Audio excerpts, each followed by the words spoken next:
Wala, yan na ang ulan. Ako di na ako nagtapote. Rider is always a rider.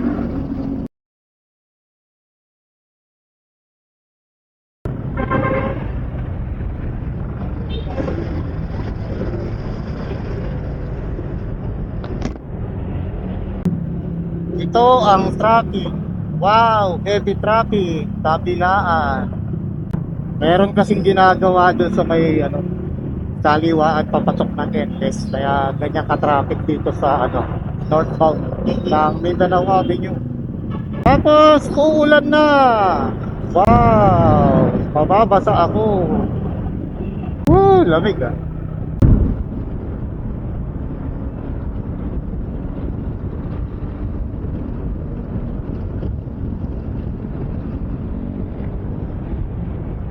Wala, yan na ang ulan. Wow, basa. Grabe ulan. Sugod na ako. Di na ako magkakapote.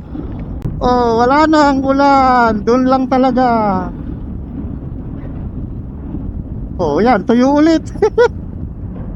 Ano ba yan? Dinasalang ako konti. Oh, meron na naman dito.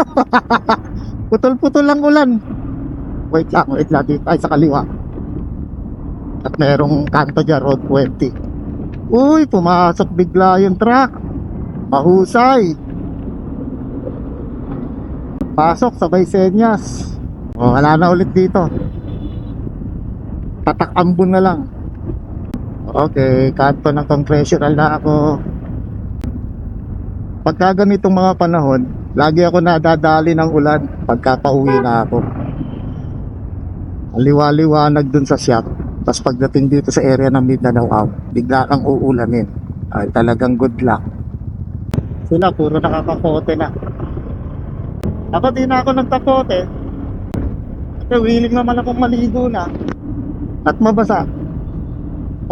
Always, kahit noon pa. Basta pauwi na ako. Wala nang kapote yan. Tama naman, nandun si Manang Ele, naglalaba ngayon. O di, pwede ko nang palaban ng aking damit. O, ulan ulit dito. Ayan na naman. Talagay ko sa Cubao, walang ulan eh. Maliwanag dun eh, oh. Ang umuulan din dito sa EDSA, tapat ng GMA. Eto, ang lakas. Eto, totoong ligo na ako dito. Pero siyempre bago ang lahat, hinto muna tayo dito sa gasolinahan. Meron ba? Ito, Petron para itago ang aking belt bag, cellphone lang. Okay na. Goli na ako, goli.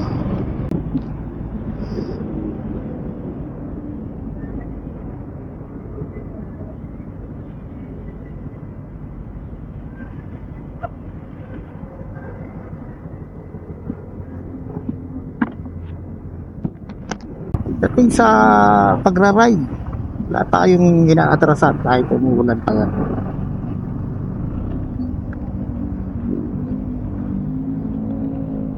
Rider is always a rider.